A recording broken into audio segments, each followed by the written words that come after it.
This is Feminist Wellness, and I'm your host, nurse practitioner, functional medicine expert, and life coach, Victoria Albina. I'll show you how to get unstuck, drop the anxiety, perfectionism, and codependency so you can live from your beautiful heart. Welcome, my love. Let's get started. Hello, my love. I hope this finds you doing so well. This week, I had the intention of talking with you about the nervous system and regulation. And right now, given what's going on in the world, the racist murders in Buffalo and California, the murder of children and teachers in their school in Texas, plus the ongoing war in Ukraine and the attacks on women's rights, reproductive rights, trans and LGBTQ plus rights during a continuing global pandemic, I believe it is important, vital, really, to pause and to acknowledge these absolutely horrifying, heartbreaking occurrences, particularly the wildly unnecessary and terrible loss of life that has occurred in the last 2 weeks. And I wanted to take a moment to pause, because the collective suffering and the specific suffering of those families who've lost loved ones, those children, elders, those Black people, Asian people, Latinos, those humans who are no longer here on this planet, and the families left to grieve them, all of us who are left to grieve them, our pain matters. And while these mass shootings are horrifying, they're also sadly no longer shocking. It's no longer surprising that these atrocities continue to happen in a country where the gun lobby has more power than voters do. And while, of course, I believe deeply that systemic reform is needed, that massive shifts, not just in gun laws, but in the ways we relate to one another as humans, is deeply, deeply needed today, I'm not here to talk about that specifically, but rather to talk about how we think about, process, and sit with this level of grief, this level of tragedy.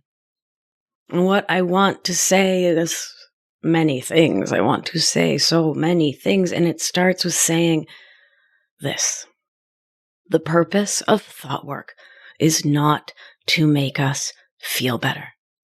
The purpose of thought work is not to ignore what's happening, what's real. It's not to gloss over our suffering or pain on the personal or collective levels.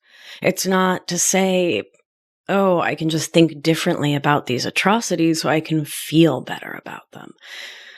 Because, well, that's gaslighting ourselves. And if you're a coach and you're doing it, it's gaslighting your clients. And it's also not realistic. That's not how brains and bodies work. And I don't believe it serves us in any way to pretend that there isn't massive human, acute human suffering happening right now. What I want to say so clearly is that thought work is not about attempting to pretend that everything's good, everything's fine.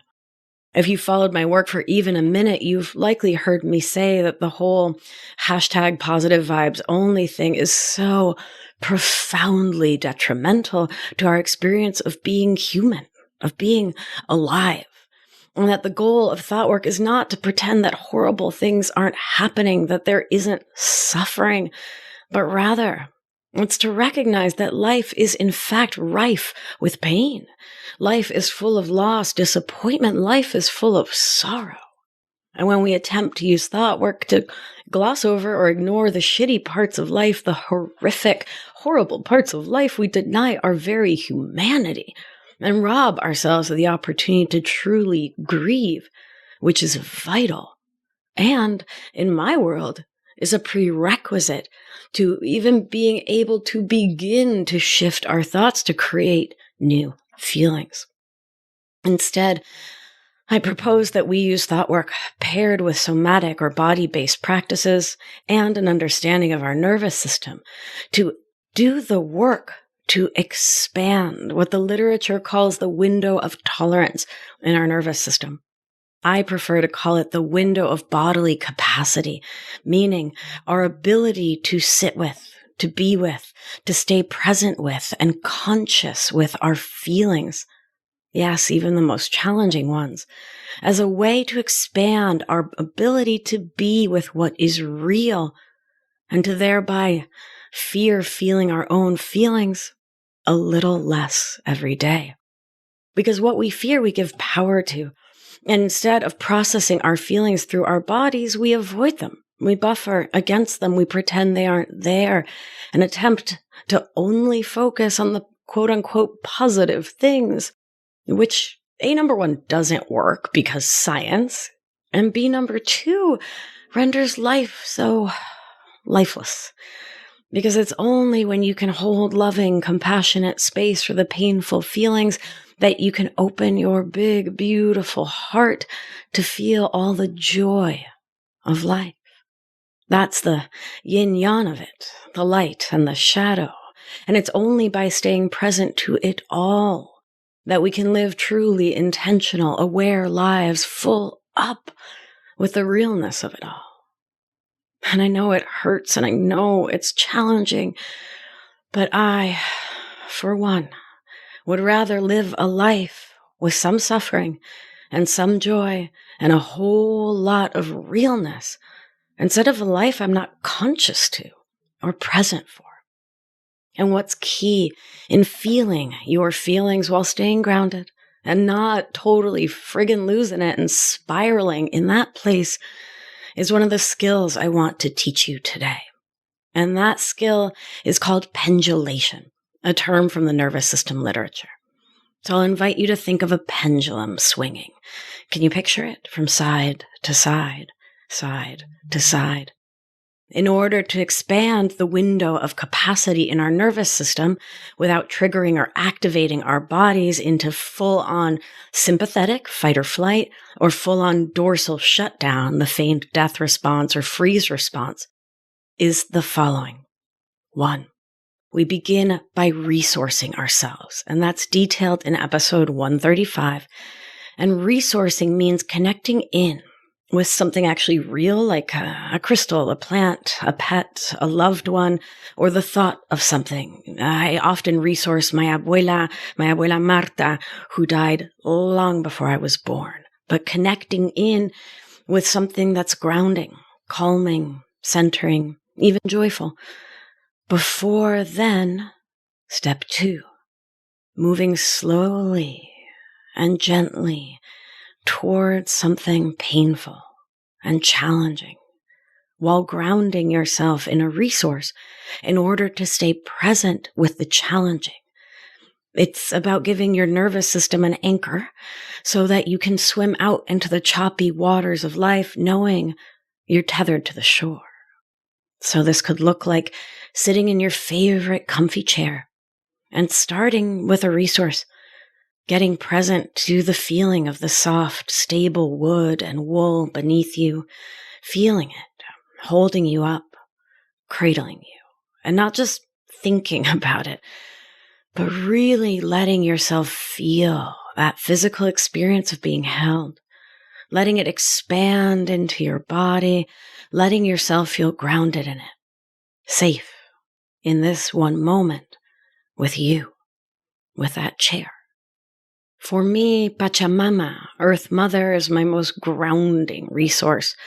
So when I heard about the murder of the niños, of those children, those babies in Texas, along with the murders in Buffalo and California, I went to the trees. I went to the earth. I laid down in my backyard and let myself feel what it is to be held and loved by the earth. And when I felt deeply connected there, when I could feel every cell in my body connected, I let myself think about all those families, all those madres, tías, abuelas, those bebitos. And I let myself cry it out. And when my chest ached and my eyes stung, I returned to the earth, grounded myself, resourced my nervous system, and went back to my crying. Like a pendulum, I went to my resource and my pain, like a pendulum swinging in my heart, love and pain, pain and love. And in this way, we create the internal safety that allows us to begin to become present to our feelings in a profound way, and thereby to process them through our bodies in a way that not only gets them out, instead of trapping them within as tension patterns or chronic pain responses in our nervous system, but also expands our capacity to feel those feelings with greater ease when next we're called upon to let sadness, loss, grief, anger move through us. Through this process, we become less afraid of feeling our feelings because our body will remind us. I have felt this pendulum swing before, and you have always honored me with a return to a resource. And the thing about expanding the window of capacity to be with ourselves and our feelings in our nervous system is that it creates ever greater ease in our lives overall. It allows us to feel the heartbreak without going into nervous system overwhelm or shutdown. And the more we stay present to the small moments of pain, anger, frustration, and allow ourselves to process them, the less internal resistance we experience around feeling our feelings. And we're able to give voice to the emotions inside us and can thereby decide what we want to do with them, instead of allowing them to make our choices for us from an unconscious, unintentional, habitual place. So, my love, this is your invitation to truly allow your emotions, to have your feelings, to honor them, to let yourself, mind, body, and spirit feel. And if it doesn't feel safe to go there alone, don't. Please, don't. Call on a trusted person or team of people, therapist, coach, best friend, pets, Pachamama, the trees, to support you. We have had a series of immense tragedies in a very short period of time, once again during a pandemic and a war. So baby, have your feelings. And remember that trying to use thought work or whatever other modality to ignore it or pretend it's not real doesn't serve you. It might feel like it does because it gives you a temporary reprieve, but at the end of the day, it doesn't serve you or the collective or those grieving these terrible losses, my darling. I want to make two vital points here. One, please, don't just pendulate. Take breaks. For real breaks. And I mean for real breaks from feeling your feelings. We talked about this back in episode 105, buffering versus conscious distraction, where the latter is honoring that one little human nervous system can only take so much input. So when you feel yourself on the edge of nervous system overwhelm, where you're spinning and spiraling and aren't actually feeling your feelings, but are just spinning around them in stress and overwhelm, or if you've just hit your limit with talking about everything, reading the news, following all the hashtags, like, please, my darling, please give yourself, your inner children, your nervous system, the gift of conscious distraction. My go-to is television, particularly shows I've watched 473 times, and come on, we're nerds. There are studies about this, about how calming it can be for the nervous system to rewatch and thereby re-experience something that is familiar. And I will say I have watched many an episode of The Office this week between moments spent crying on the earth, on the cold bathroom floor, and taking action towards change, which we'll talk more about soon enough.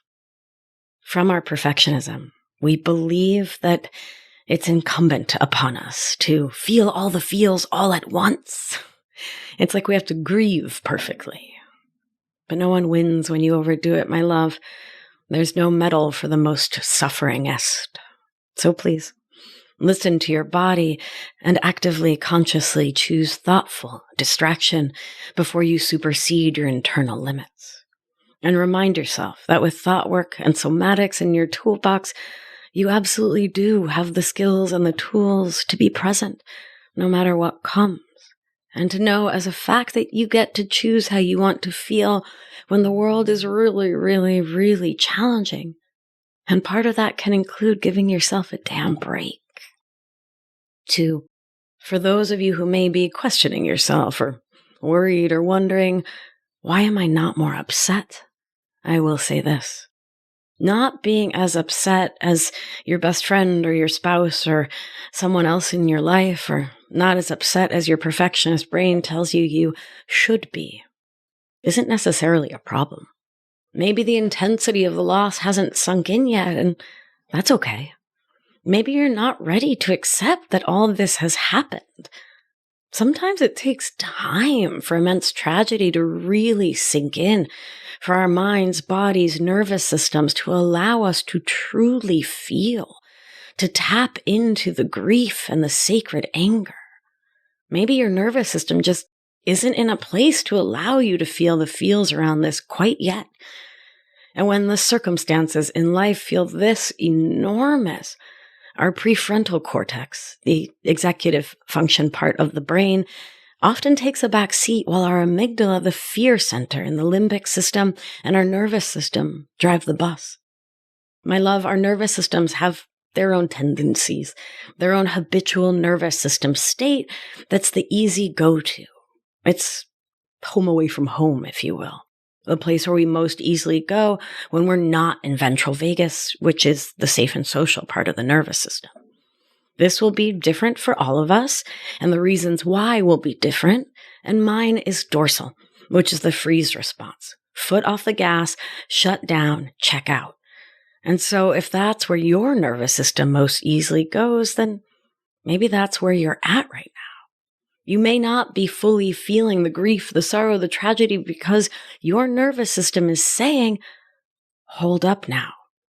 All of that is wildly unsafe, and I'm in charge of this mammal, and I will not let them go to there. Not on my watch.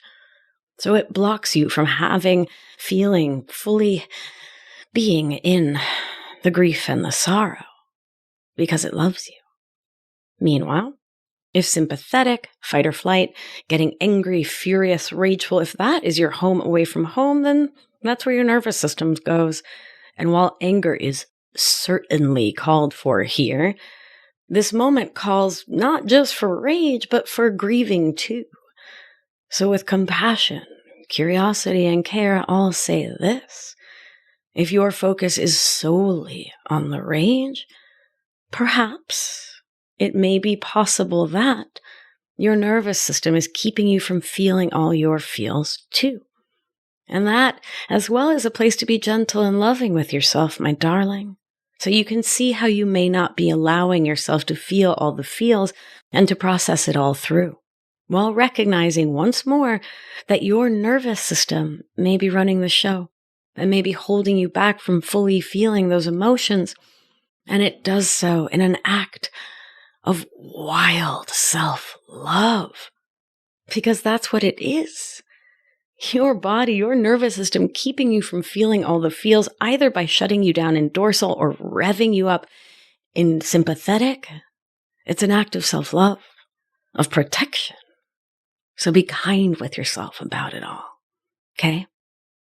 So my darling, I encourage you in whatever way is safest for your body and your nervous system to allow yourself some moments of feeling the sad and the anger and allowing it to move through your body. And from there, looking to build ever greater self-awareness so you can feel your feelings through your body more frequently as they come up. So in these moments, you can know whether what you're feeling is truly about this tragedy, or if this is leftover feeling that you haven't processed from another moment in your life, another moment where you haven't allowed or felt you have the skills to feel your feelings through your body. Really important thing to be able to do, to say, is this about this tragedy? Or is this unprocessed feelings about my dad, or about when my abuelo died when I was 14, right? Or about that breakup when I was 26. Beautiful thing to know about you. And the reason I'm talking about somatic or body-based practices is because they are truly key in our daily lives, in our regular lived experience, and are especially useful tools of profound self-love in moments like this, to allow us a portal inward, a way to be in conversation with our bodies, to be in dialogue, to be able to know where our bodies are reacting and responding to tragedy so we can meet ourselves with love, so that we can have greater awareness of our bodily experience and can not just support ourselves more deeply, but can ask our bodies for support, which they are so capable of giving us. When we're so used to just moving along and getting through life and ignoring our bodies, not just around tragedy, but around the everyday grief of life, it gets held within us. And it's only when we can be in conversation with our bodies that we can recognize and give ourselves what we truly need on that somatic level. Things like co-regulation with pets, plants, and other humans. Things like rest, community connection, care, empathy. That we can give ourselves the space to fully grieve, instead of continuing to push through while wondering why we have a headache, a bellyache, why our chronic pain is flaring. All experiences I lived in my own life for so very long. We do this work, somatic work, so we can be present to what we truly want and need for our own best wellness and that of those we love. I'd like to return to the subject of anger. The patriarchy has taught humans socialized as women that our anger is a problem, that our anger is not polite, it's not ladylike, it's not nice, that being a good girl is more important than feeling our anger and voicing our anger. And these patriarchal teachings alongside our codependent and people-pleasing survival habits have us swallowing any feelings that may make us unlovable. So we hush it down, we don't voice it. We stuff it down until we explode. And then we feel guilty. And we retreat into our silence once more. And I gotta say, I'm done with it. Enough already. Basta. I am grieving, yes. I am sad and heartbroken, yes. And this human socialized as a Latin American woman, I am angry. And that is a powerful and important thing to feel and to channel into action to make change happen, because enough is friggin' enough. It's time for all of us to tap into our sacred anger and to demand change now, because there is power in the anger that demands change. And it is vital that we learn to express that anger, to give it voice with the goal of holding those in power responsible, to speak truth to power, to speak up against oppression, and herein to speak truth to the politicians who have allowed the gun lobby to continue to control politics in the U.S., the politicians who have kept this country from passing stricter gun laws, the politicians who have turned their backs on their constituents and have done a full slash and burn on community mental health care. And yes, I can go on. So, it is vital that we get in touch with our anger and channel it towards good, and towards my perennial goal of always throwing the patriarchy squarely and fully under the bus. The patriarchy is so to blame in so many ways here, from the ways we teach boys to suppress and hide their emotions, to the way we have condoned and glorified male violence, to the ways that boys and men are not given the resources to attend to their mental health and to learn to feel their feelings, process them, hold space for them without being told that they're somehow not being man enough. Whew. There needs to be a serious reckoning around the ways we raise children socialized as boys in this country, a reckoning around how we think about and celebrate toxic masculinity and allow it to run rampant. A reckoning is needed in this country and on this planet around the ways that masculinity is held up within white settler colonialism. Meanwhile, one of the reasons that I've dedicated my life to teaching folks how to build a regular practice of feeling their feelings instead of buffering against them is so that those feelings don't stay welled up inside you until a massive tragedy happens.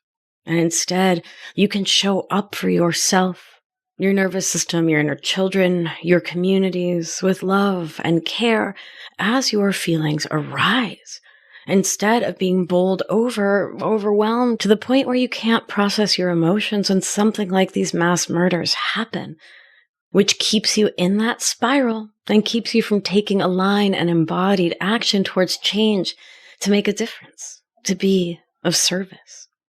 And therein it's vital that we're mindful of what psychologists Fishbein and Asgen called the intention-action gap, which is when one's values, intentions, attitudes don't match their actions.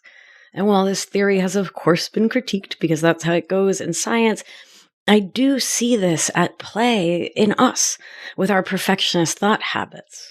Because in these moments, we get stressed out, we get overwhelmed, we don't know how to process our feelings through our bodies, and we tell the story that we really should help, and we should do it in some exactly right way. And that desire to take perfect action then keeps us from taking any action. So we mean to do something, we have the intention to, and at the end of the day, we don't. And as always, this isn't about blame, shame, or guilt, because it's often things like our socialization, conditioning, and the survival skills trained into our nervous system that get in our way and block us from doing things we intend to do to be part of the change we want to see in the world. So my beauty, if that narrative, I have to do it right, if that's spinning in your brain, I want to invite you to put it down and gently step away from it and to decide to take aligned action and to do what you can most easily do first. Sign the petition online. Donate funds if you have the means. Give blood if you can. Write letters to and call your representatives and call their offices. Please do it again and again. And perhaps you start with taking the action of grieving, because grieving is a very important action. But my darling, I'll implore you not to stop there. Join a committee, volunteer to impact the next elections, talk to your relatives about why voting matters, join a Get Out the Vote campaign, and above all, recognize that the best intention in the world is of little use if we don't take action to make change. And when we don't take action when we say we will, we hurt our relationship with ourselves. I talk so often on the show about the importance of self-trust, self-respect, of standing strong in our own integrity. And so, if you are outraged about these mass shootings, thoughts and prayers aren't enough. Grieving is vital, and it's not enough.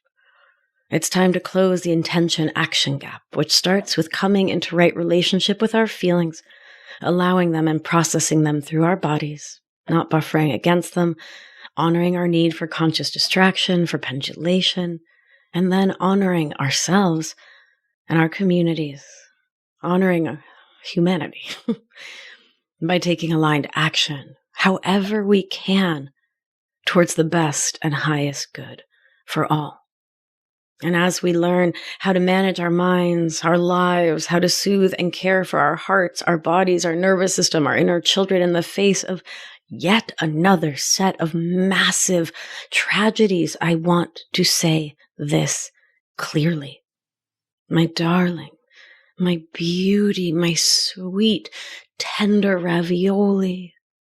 There is not a thing on earth wrong with you if you can't focus right now. If you're exhausted, overwhelmed, confused, scared, worried, if you can't get the tasks you want to get done, if you can't be productive. My sweetness, you are a human living in a time of excruciating collective grief alongside whatever's happening in your own life. And I implore you to give yourself the grace, to give yourself kindness, compassion, and care, to attend to you now, to let yourself rest now, to drink enough water, to pee when you have to take it easy on the caffeine, the sugar, the alcohol, and instead to take a bath, a hot shower. If you're a busy parent with jobs to work, maybe you give yourself 2 minutes at the end of the day, or 2 minutes in the morning before the kids wake you up. But give yourself what you can to take care of you, to attend to you. Because your voice is needed. Your brilliance is needed. Your anger is needed. So be gentle with you now, my darling. Thank you for listening, my love. My heart aches and breaks right alongside yours. I'll be sharing a list of organizations and actions you can take in the show notes at victoriaalbina.com/172, which is the page for this episode. Be well, my beauties, and let's do what we do. Gentle hand on your heart should you feel so moved. And remember, you are safe. You are held. You are loved. And when one of us heals, we help heal the world. Be well, my darling. I'll talk to you soon. If you've been enjoying the show and learning a ton, it's time to apply it with my expert guidance so you can live life with intention without the anxiety, overwhelm, and resentment so you can get unstuck. You're not going to want to miss the opportunity to join my exclusive intimate group coaching program. So head on over to victoriaalbina.com/masterclass to grab your seat now. See you there. It's going to be a good one.